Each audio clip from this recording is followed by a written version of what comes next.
Good evening. I wanted to read a story that I found in this Goddess to the Core book I've been reading lately. She tells the Hebrew version of Adam and Eve. In truth, the Adam and Eve parable we are taught as children is only part 2 of this story.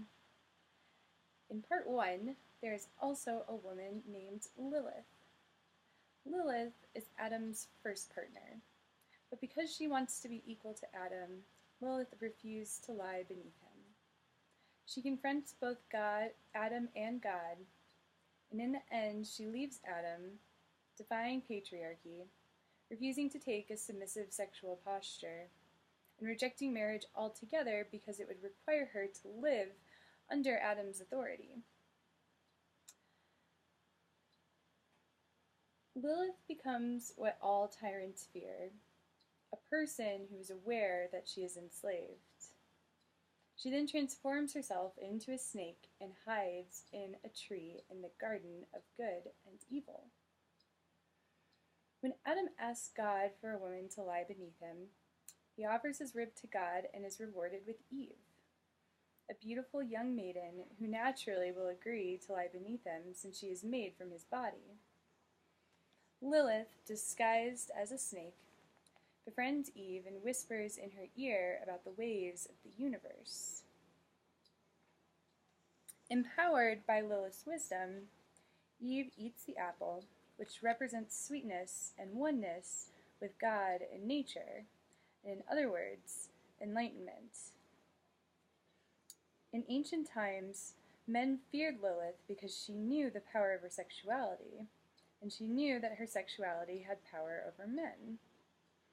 Women, who have been molded to follow the example of submissive Eve, also fear Lilith because of the power she holds. But this version of the myth shows that Lilith is not an enemy of humankind. She holds the ancient fruit of knowledge, the secrets of our deepest sexual and spiritual nature, and she's willing to offer this fruit to us, the nectar of this truth. Lilith means the night, and she embodies the emotional and spiritual aspects of darkness, terror, sensuality, wisdom, and unbridled freedom. More recently, she has come to represent the freedom of feminist women who no longer want to be good girls. Not surprisingly, Lilith has become the most notorious demon in Jewish tradition.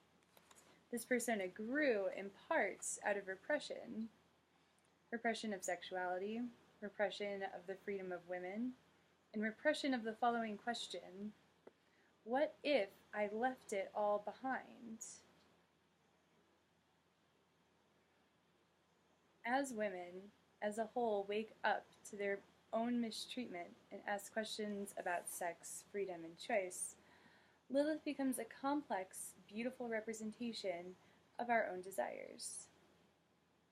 Eve is the intuitive, feminine aspect of humanity. Adam is the linear, masculine quality. The apple is the knowledge that we are all divine and connected to each other through our relationship to Mother Earth. The snake is the spiritual energy that yogis call Kundalini or Shakti. Within this scenario, we can see that our spiritual energy naturally supplies our intuitive side with the knowledge of the true nature of reality.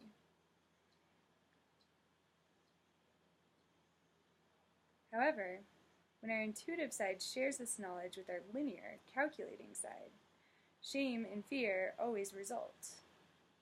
Rather than accepting that oneness of reality and gratefully merging with it, our masculine self becomes ashamed and afraid of this ultimate gift and separates from the truth by ignoring this energy and forcing the feminine to leave the garden with him.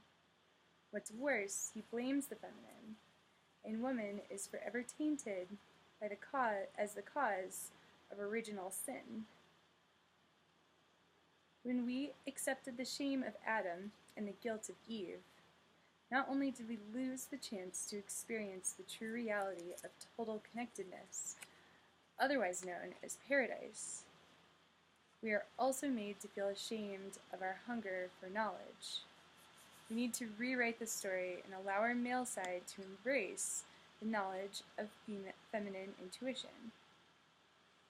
Only then do we learn how to experience our true selves with no guilt or shame. The power that even Lilith embodies within every woman, waiting to come into fruition as we age. Thanks.